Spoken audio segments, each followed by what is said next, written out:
Hello my dear friends, welcome to Anoop study zone. आज से हम लोग स्टार्ट कर रहे हैं कंप्यूटर। सुपर टेट में कंप्यूटर का आपका एक लिमिटेड सिलेबस है, जिससे कि आपका केवल 5 प्रश्न आते हैं। तो सबसे पहले अगर हम लोग बात करें कंप्यूटर सिलेबस की, तो आपका सिलेबस में सबसे पहला दिया हुआ है कंप्यूटर का परिचय, उसका विकास कैसे कैसे हुआ, कंप्यूटर में कितनी पीढ़ियाँ आईं और कैसे कैसे उनका विस्तार हुआ, ये सारी चीज़ें दी हुई है। दूसरा आपका इंटरनेट से प्रश्न दिया गया है। तीसरा इनपुट और चौथा आपका आउटपुट।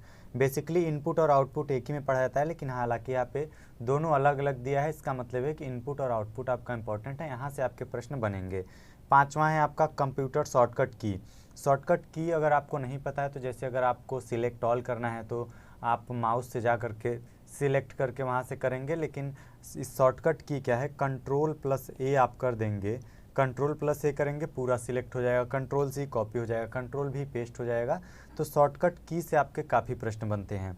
इसके बाद शिक्षण में उपयोगी अनुप्रयोग, जो आपके एजुकेशन में जो जो कंप्यूटर के कंपोनेंट्स आपके प्रयोग में आ रहे हैं, चाहे कंप्यूटर आ रहा है, कंप्यूटर किस तरीके से प्रयोग में आ रहा है, ये सारी चीज़ें दी हुई हैं इस शिक्षण के उपयोगी अनुप्रयोग में। कला, शिक्षण और स्कूल प्रबंधन भी आपका एक लास्ट चैप्टर दिया हुआ है। तो ये रहे आपके कंप्यूटर का सुपर टेट का सिलेबस, यहीं से आपका पूछा है। तो सबसे पहले आज हम लोग स्टार्ट करेंगे कंप्यूटर का परिचय, विकास एवं कंप्यूटर की पीढ़ियाँ। ठीक है, चलिए सबसे पहले हम लोग देखते हैं कंप्यूटर का परिचय। आखिर कंप्यूटर है क्या? आपको पता है कि आज के समय में जो एक कंप्यूटर है, मानव का एक तरीके से एक अंग माना जा चुका है। आप कंप्यूटर, आपका मोबाइल क्या है, वो भी कंप्यूटर का एक रूप है। सुबह उठते ही क्या करेंगे, सबसे पहले आपके हाथ में मोबाइल आता है। तो वो क्या होता है, ये हमारे दैनिक जीवन का एक हिस्सा बन चुका है। कंप्यूटर बिना हमारी जो लाइफ है वो क्या हो चुकी है, अधूरी हो चुकी है। कंप्यूटर क्या है, अगर इसके डिफिनीसन की बात करें तो कंप्यूटर एक इलेक्ट्रॉनिक मशीन है जो डाटा होता है उसको ग्रहण करता है, निर्देशों को इनपुट के रूप में ग्रहण करता है तथा उनका विश्लेषण करता है, तथा आवश्यक परिणामों को निश्चित प्रारूप के रूप में आउटपुट के रूप में निर्गत करता है, यानी आपको आउटपुट प्राप्त कराता है। ठीक है, ये देखिए आपके कंप्यूटर के कंपोनेंट से आपके मॉनिटर है, सीपीयू है, ये आपका कीबोर्ड है, ये आपका क्या है, ये आपका सीपीयू है। ठीक है, अभी हम लोग हालांकि जब इनपुट और आउटपुट पढ़ेंगे तो इन सभी चीज़ों के बारे में डिटेल में देखेंगे। अभी हम क्या देखते हैं, कंप्यूटर का परिचय। इसके बाद जो सबसे मोस्ट इम्पॉर्टेंट बात की जाती है, तो कंप्यूटर का जनक किसको माना गया या कंप्यूटर की खोज किसने की। देखिए, खोज तो नहीं कहा जा सकता, क्योंकि एक ऐसी चीज़ तो है नहीं कि विलुप्त थी या इसको खोज दिया गया। ये एक तरीके से कंप्यूटर को किसने बनाया।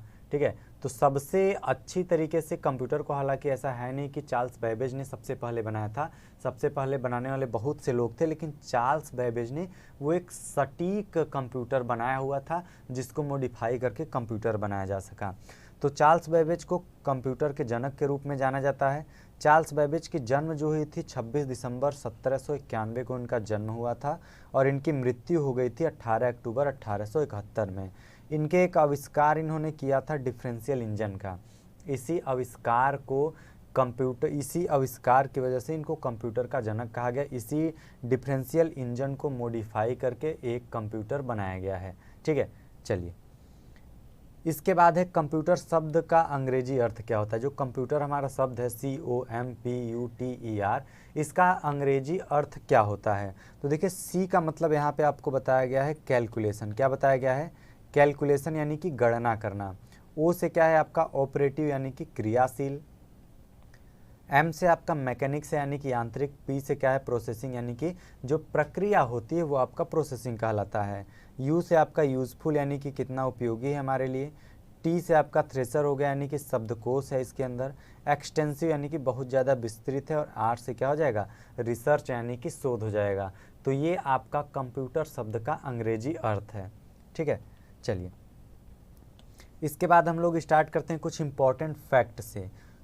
तो ये आपके लिए इंपॉर्टेंट फैक्ट है, ये आपके सुपर टेट के एग्जाम में पूछा गया है। ठीक है, क्या है आपका, 2 दिसंबर को प्रतिवर्ष विश्व कंप्यूटर साक्षरता दिवस के रूप में मनाया जाता है। जो 2 दिसंबर है वह कंप्यूटर लिटरेसी डे के रूप में मनाया जाता है। कंप्यूटर लिटरेसी डे 2 दिसंबर, याद रखिएगा, कंप्यूटर लिटरेसी डे 2 दिसंबर। ठीक है, इसके बाद है भारत में कंप्यूटर का प्रयोग सर्वप्रथम कब हुआ था और कहाँ हुआ था। तो ये भारत में कंप्यूटर का सर्वप्रथम प्रयोग जो हुआ था 16 अगस्त 1986 को हुआ था। बेंगलुरु का एक प्रधान डाकघर था, वहीं पर किया गया। यानी सबसे पहले अगर किसी कंप्यूटर का प्रयोग किया गया था 16 अगस्त 1986 को बेंगलुरु के प्रधान डाकघर में किया गया था। ठीक है, इसके बाद है भारत का प्रथम पूर्ण कंप्यूटरीकृत डाकघर जो है, यानी कि पूरी तरीके से कंप्यूटर पर आधारित जो पहला डाकघर है वो कहाँ पे बनाया गया, वो आपका नई दिल्ली यानी कि न्यू दिल्ली में बनाया गया है। ठीक है, चलिए इसके बाद हम लोग बात कर लेते हैं कंप्यूटर की विशेषता की। कंप्यूटर की क्या विशेषताएं हैं, कंप्यूटर का क्या यूज है। तो सबसे पहला क्या है, गति यानी कि स्पीड। कंप्यूटर की एक जो स्पीड है 10⁻⁷, यानी कि ये नैनो सेकंड में इतनी स्पीड है कि इसके आप कैलकुलेट नहीं कर सकते। आप कोई भी कैलकुलेशन करिए, इंटर करिए, चाहे जितना बड़ा कैलकुलेशन हो, वो क्या करता है सेकंड्स में सबको कैलकुलेट कर देता है। सेकंड थिंग आपका है, सेकंड जो विशेषता है, दूसरी विशेषता है त्रुटि रहित कार्य करना, इसकी एक्यूरेसी। एक्यूरेसी हमारी होती है कि हम 4 बार गुणा करेंगे या 4 बार किसी काम को करेंगे वो गलत हो सकता है, लेकिन जो कंप्यूटर होता है अगर उससे कमांड दे दिया जाए कि 10 + 4 क्या होता है, तो वो हर बार बिना गलती किए 10 और 4 आपका 14 यानी कि 14 ही देगा। ऐसा कोई चांस नहीं है कि 10 + 4 वो आपको 15 दे। ठीक है, तो ये क्या है, इसकी एक्यूरेसी जो होती है 100% एक्यूरेसी होती है। जो आप कमांड देंगे सेम चीज़ आपका वो आउटपुट में शो करेगा। इसके अलावा जो इसकी सबसे बड़ी विशेषता है भंडारण क्षमता, स्टोरेज कैपेसिटी।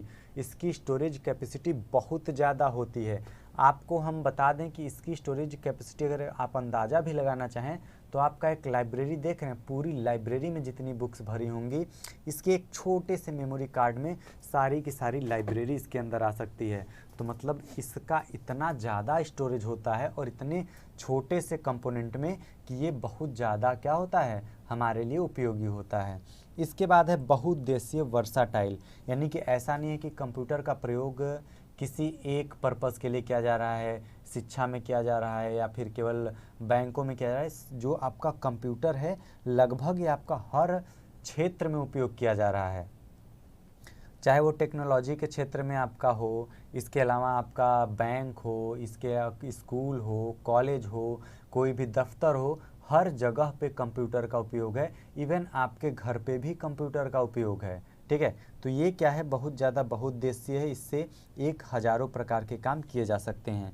इसके बाद आपका क्या आता है, गोपनीयता यानी कि सेक्रेसी। इसमें क्या होता है, कंप्यूटर में आप कोई भी चीज़ रखते हैं, जब विदाउट पासवर्ड उसे कोई भी अनलॉक नहीं कर सकता है। तो ये क्या होता है, बहुत ज़्यादा आपका गोपनीय चीज़ों को सुरक्षित रखता है। ठीक है, इसके बाद आपका है समक्षता यानी कि डिलीजेंस है, ऑटोमेटिक है यानी कि स्वचालित है, इसको चलाने की आपको आवश्यकता नहीं पड़ती है।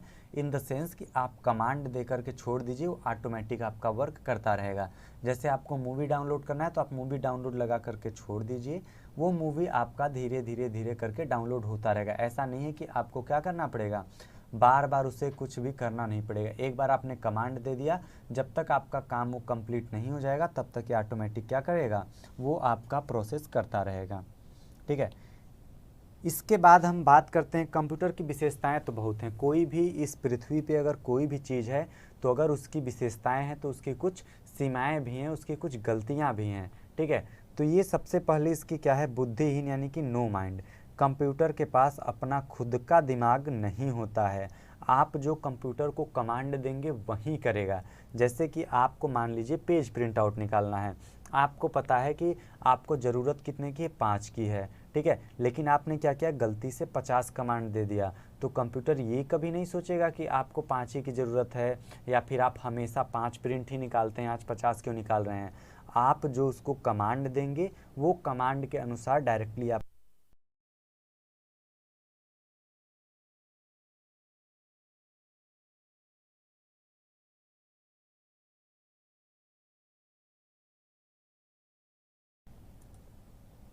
कंप्यूटर के पास अपने खुद की सोचने समझने की क्षमता नहीं होती है। इसके बाद क्या है, खर्चीला यानी कि एक्सपेंसिव।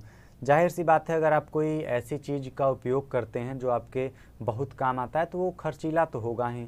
जैसे आप कंप्यूटर है तो कंप्यूटर के अलग अलग पार्ट्स हैं, माउस है, सीपीयू है, कीबोर्ड है, सारी चीज़ों का मेंटेनेंस का खर्च। उसके अलावा जो आपका कंप्यूटर है, कंप्यूटर कैसे चलेगा, इलेक्ट्रिसिटी से चलेगा। ठीक है। तो इलेक्ट्रिसिटी का भी खर्च आपको देना पड़ेगा। तो जो कंप्यूटर है वो कैसा है, वो आपका खर्चीला है, ठीक है। इसके बाद आपका जो तीसरा है क्या है, वायरस का खतरा, यानी कि इम्यून टू वायरस। जैसे जैसे टेक्नोलॉजी बढ़ रही है, जितनी सुविधाएं आपको मिल रही हैं, क्या हो रहा है, वायरसेस भी उतने प्रकार के आपके ऑटोमेटिक बढ़ते चले जा रहे हैं। जैसे पहले क्या था, ह्यूमन जब जंगलों में रहते थे उतना ज़्यादा विकास नहीं हुआ था, तो उस टाइम पे बहुत ही कम रोग हुआ करते थे, ठीक है। लेकिन जैसे जैसे मानव का विकास हुआ, रोग का भी विकास होने लगा। उसी तरीके से जैसे जैसे कंप्यूटर का विकास होते गया, उसमें जो खराबियाँ थी, उसमें कुछ ऐसे फंक्शंस जिनका प्रयोग नहीं किया जाना चाहिए, तो वो क्या होगा, वायरस होने लगे। अब वायरस का खतरा, आपने कोई फाइल सिक्योर करके अपने कंप्यूटर में रख दिया, वो फाइल आपका मालवेयर के थ्रू चोरी भी हो सकता है, ठीक है, वो आपका कंप्यूटर क्रैश भी हो सकता है। तो इसमें क्या हो गया, वायरस का खतरा भी बहुत ज़्यादा होने लगा है। जो चौथा है ये क्या है, विद्युत पर निर्भरता, यानी कि आपका जो कंप्यूटर है विदाउट इलेक्ट्रिसिटी वो वर्क नहीं कर सकता है, ठीक है। तो ये क्या है, आपका जो कंप्यूटर है हमेशा और हमेशा विद्युत पर निर्भर रहेगा। आप चाहते हैं किसी और तरीके से चलाना, तो आप उसको नहीं चला सकते हैं, ठीक है। चलिए, इसके बाद है कंप्यूटर के अनुप्रयोग। कंप्यूटर का प्रयोग हम किस तरीके से करते हैं, इसको किस तरीके से हम लोग आज के डेट में इसको यूज कर रहे हैं। सबसे पहला, सूचनाओं का आदान प्रदान। सूचनाओं का आदान प्रदान का मतलब, जैसे आज आप यहाँ पे हैं, कोई आपका दिल्ली में है, कोई दूसरे शहर में है, ठीक है। तो आप क्या करते हैं, अपनी सूचनाओं को एक व्हाट्सअप मैसेज के एंटर किए, आपका जो मैसेज था वो इंस्टेंटली विद इन सेकेंड क्या हुआ, आपका यहाँ से मैसेज वहाँ पे ट्रांसफ़र हो गया। तो जो आपकी सूचनाएं हैं उसका आदान प्रदान बहुत ही आसानी से होने लगा। इससे क्या हुआ, हमारे मिलिट्री को, हमारे डिफेंस को, पुलिस को इससे बहुत ज़्यादा मदद मिलती है। कहीं पे हमला हो गया तो तुरंत वहाँ पे क्या करते हैं, अपने टेक्नोलॉजी का प्रयोग करके, कंप्यूटर का प्रयोग करके अपनी सूचनाओं का आदान प्रदान कर लेते हैं, ठीक है। इससे क्या होता है, इससे आपको हर जगह मदद मिलती है, ठीक है। दूसरा क्या दिया हुआ, दूसरा आपका शिक्षा दिया हुआ, एजुकेशन। एजुकेशन के मामले में भी कंप्यूटर बहुत ही ज़्यादा उपयोगी साबित हुआ। जैसे आज के डेट में अगर आप कोई बुक्स पढ़ रहे हैं, आपको डिक्शनरी की ज़रूरत पड़ी, तो आप डिक्शनरी में कोई वर्ड ढूंढने जाएंगे तो आपको मिनिमम 30 सेकंड से 1 मिनट आपका वेस्ट होने वाला है।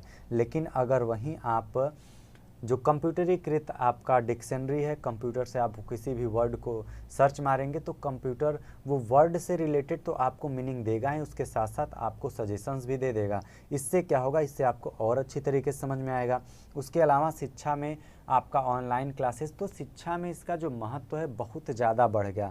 आप अभी हाल में ही कोरोना हुआ, तो कोरोना काल में क्या हुआ, हमारे जो मैक्सिमम विद्यालय थे वो आपके ऑनलाइन चलने लगे, ताकि इस बच्चों का लॉस ना हो, ठीक है। इसके बाद आपका है वैज्ञानिक अनुसंधान। जो रिसर्च सेंटर्स हैं, जो आपके साइंटिस्ट हैं, उनका भी कंप्यूटर का उपयोग बहुत ज़्यादा, लाइट का आपका कोई भी किसी भी प्रकार का आपका कोई भी शोध करना होता है तो वो कंप्यूटर की मदद से आसानी से कर लेते हैं। रेलवे और वायुयान में, रेलवे और वायुयान में भी कंप्यूटर का प्रयोग बहुत ही अच्छी तरीके से किया गया है। जैसे कि आपका कंप्यूटर से रेलवे आपका सिग्नल भेज देता है, किस पटरी पे कौन सी ट्रेन है, ट्रेन कितनी देर में कहाँ पे पहुँचेगी, ट्रेन का लोकेशन क्या है, ये सारी चीज़ें आपका रेलवे और वायुयान, इन दोनों में इस तरीके का आपका देखा जाता है। इसके बाद आपका आता है बैंक। तो बैंक में पहले क्या होता था कि आपका खाता खुला है तो वो क्या करते थे, उसे कॉपी में नोट डाउन करके रखते थे, ठीक है। अब जब आप जाते थे बैंक में पैसा जमा करने या निकालने, तो आपकी कॉपी खोली जाती थी, उसमें आपको ढूंढा जाता था, उसके बाद वहाँ पे एंट्री और वो करना होता था, तो वो बहुत ज़्यादा कठिन काम होता था।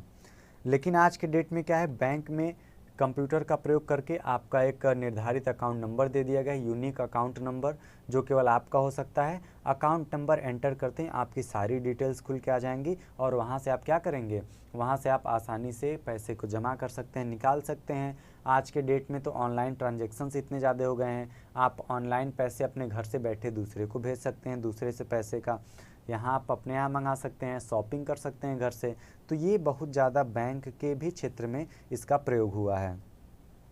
इसके बाद आपका आता है चिकित्सा, यानी कि मेडिसिन के क्षेत्र में। हॉस्पिटल्स में आप देखते हैं बड़े बड़े कंप्यूटर्स लगते हैं, चाहे एमआरआई करना हो, सीटी स्कैन करना हो, अल्ट्रासाउंड करना हो, एक्सरे करना हो, तो इन सभी चीज़ों का प्रयोग पॉसिबल तभी हो पाया कंप्यूटर की वजह से, ठीक है। इसके बाद आपका आता है डिफेंस, यानी कि रक्षा में। तो रक्षा में जैसे आपका डिफेंस सिस्टम है, कोई भी चीज़ रडार बनाया गया कंप्यूटर की मदद से, कोई भी रडार में आता है बड़ी वस्तु तो वो क्या करता है, वो आपका सिग्नल डिटेक्ट करता है कि एनिमी है या फिर कुछ भी आपका वहाँ पे आ रहा है। तो इससे क्या हुआ कि इससे आपकी रक्षा में भी बहुत ज़्यादा मदद मिला। ठीक है, अब इसके बाद क्या है, इसके बाद है उद्योग व व्यापार में। उद्योग व व्यापार में भी इसका बहुत ही लाभ मिला। इसके बाद आपका क्या है, इसके बाद आपका मनोरंजन है। ठीक है, मनोरंजन की दुनिया में आज आपको अगर कोई भी चीज़ देखनी है, टीवी देखना, सीरियल देखना है, कोई मूवी देखना है, तो आप जाएंगे इंटरनेट पे या फिर आप यूट्यूब पे जाएंगे, सर्च करेंगे जो भी आपको मूवी देखनी है। मान लीजिए आपको क्रिस देखनी है तो आप जाएंगे वहाँ पे क्रिस सर्च करेंगे, वो मूवी आपके सामने आ जाएगी। आप क्या करेंगे, उसे आसानी से देख सकते हैं। आपको किसी CD कैसेट की ज़रूरत नहीं है, आपको किसी DVD की ज़रूरत नहीं है, आप डायरेक्टली अपने फ़ोन पर ही सारी चीज़ों को एक्सेस। इसके बाद क्या है आपका प्रकाशन, यानी कि पहले क्या होती थी, पुस्तकें आपको अगर किसी भी पुस्तक की ज़रूरत है तो आप जाएंगे तुरंत दुकान से पुस्तक खरीद के लाएंगे, उसके बाद उसका प्रयोग कर सकते हैं। लेकिन आज के डेट में आपको गूगल पे सारी चीज़ें अवेलेबल हैं। आपको कोई मीनिंग ढूंढना है, आपको किसी टॉपिक के बारे में जानना है, कुछ भी आपको जानना है, आप क्या कर सकते हैं, डायरेक्टली यहाँ से एक्सेस कर सकते हैं। इसके अलावा डिजिटल पुस्तकालय, सेम चीज़ है कि आपको पुस्तकालय जाने की ज़रूरत नहीं है। आपको घर बैठे आपके कंप्यूटर पे सारी बुक्स अवेलेबल हैं, हर चीज़ अवेलेबल है, आप जा कर के वहाँ से अपनी पढ़ाई को कर सकते हैं। ठीक है, इसके बाद आपका प्रशासन है। तो प्रशासन और पुलिस में भी इसका हालांकि प्रयोग बहुत ज़्यादा किया गया। अब तो जो 100 नंबर आया है, मतलब कि पुलिस का जो इंडिकेशन के लिए कि आप 100 नंबर पे कॉल करिए, आपको बिना आपका लोकेशन बताए आपकी पुलिस क्या है, आपके लोकेशन पे एग्जैक्टली वहाँ पे पहुँच जाती है। और बाकी चीज़ों में भी प्रशासन को बहुत ज़्यादा मदद मिलती है। इसके बाद आपका है अंतरिक्ष प्रौद्योगिकी। अंतरिक्ष यानी कि जो आपका स्पेस रिसर्च है, स्पेस रिसर्च में भी आपको काफ़ी मदद मिली है। स्पेस रिसर्च में आपके नए नए इक्विपमेंट्स ढूंढे गए, जिससे क्या हुआ, स्पेस में चीज़ों को या फिर वायुयान, ये सभी चीज़ों में बहुत ज़्यादा मदद मिला है। इसके बाद है आपका संचार। तो संचार के क्षेत्र में भी कंप्यूटर का प्रयोग बहुत ज़्यादा तौर पे किया गया है, जिससे आपका जो सूचनाओं का आदान प्रदान है वो बहुत सरल हो गया है। आपका कोई न्यूज़ आपको बतानी है या फिर आपको अपने पूरे देश को कोई भी चीज़ बतानी है, तो आप क्या करेंगे, उसे इंटरनेट के थ्रू आप सभी तक पहुंचा सकते हैं विदिन अ सेकेंड। ठीक है, चलिए इसके बाद आज की क्लास हम लोग यहीं पे समाप्त करते हैं। इसके बाद हम लोग देखेंगे कंप्यूटर का विकास किस तरीके से हुआ, किस तरीके से सबसे पहले अबेकस आया, फिर कंप्यूटर में कैलकुलेशन के लिए यूज किया गया, तो ये धीरे धीरे कैसे कंप्यूटर का विकास हुआ। ठीक है, तो आज के लिए बस इतना ही। अगर आप चैनल पे नए हैं तो वीडियो को लाइक करें, सब्सक्राइब करें। अगर अभी तक आप लोगों ने चैनल को सब्सक्राइब नहीं किया है तो चैनल को सब्सक्राइब ज़रूर करें। आपका कोई भी डाउट है तो आप कमेंट करके हमसे पूछ सकते हैं, आपका रिप्लाई ज़रूर से ज़रूर दे दिया जाएगा। तो आज के लिए बस इतना ही, मिलते हैं आपसे अगले वीडियो में, तब तक के लिए धन्यवाद।